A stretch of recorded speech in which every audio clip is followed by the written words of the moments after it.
The misery that was beginning to really accelerate itself in the Reagan-Bush era in the 80s has been manipulated and commodified by this white male power structure that controls the record labels, that control, urban radio, because every city you go to in America, there's a power this, a jam in that, or a hot something playing the same 10 to 12 songs over and over again. And so what it does is perpetuate the mindset that the only way that you can be a man, a black man, a Latino man, is to be hard, to denigrate women, to denigrate homosexuals, to denigrate each other, to kill each other. There's something wrong with that. I talked to some young cats, young up-and-coming cats, or cats that are trying to make it as a rapper.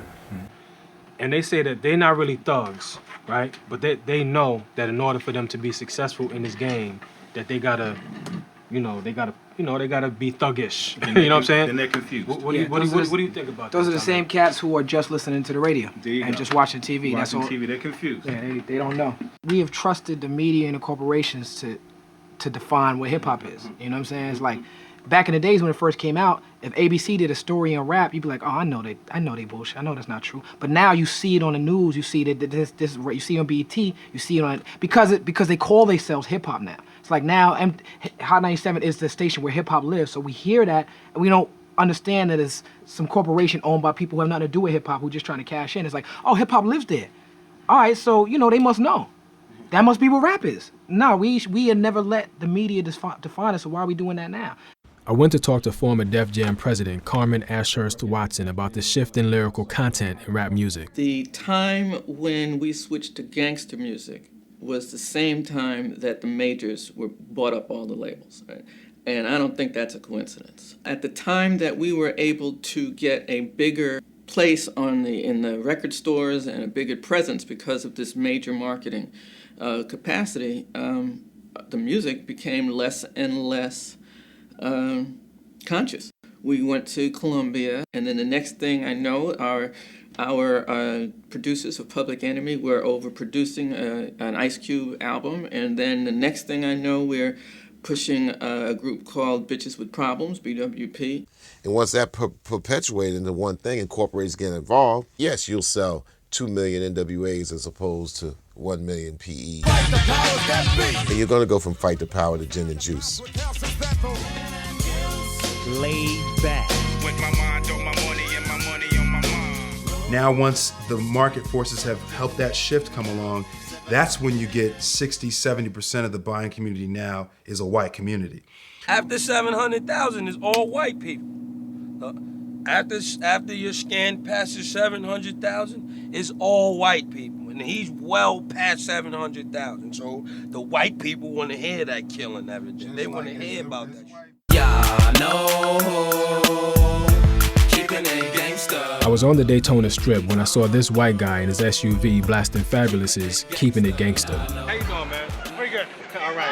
Hey, listen, man. Where you from? I'm from Columbus, Ohio. Born and raised? Yeah. Really? Yeah. Is this your car?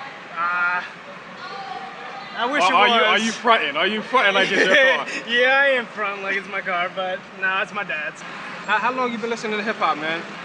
7, 8 years. I mean, since it started to come out in 91, 92, ever since then.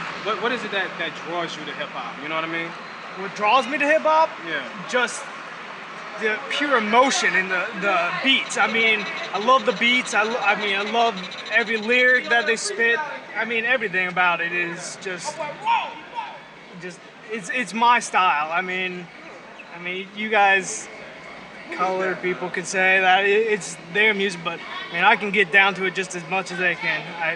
Who are you, man? Did you just say colored people? Are you Man, I don't know what term do you want me to use? I mean, I'm trying to be. I'm not racist at all.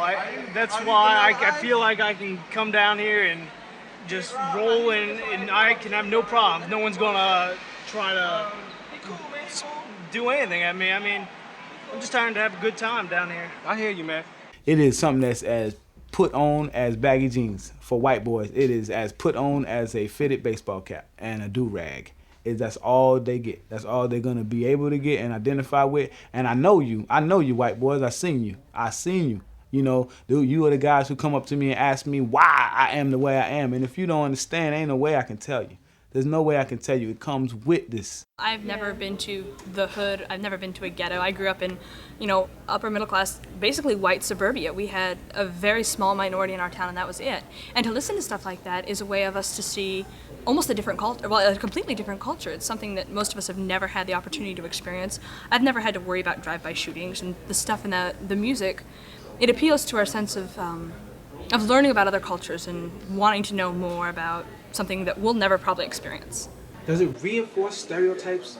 Yes. Black? Oh yeah. Oh yeah. Yeah. It does. Especially if they talk about growing up poor and never having all this money, and then they come on MTV or VH1 with their large chains and their nice cars, and they sing a song about busting caps in people. If you really want to know where this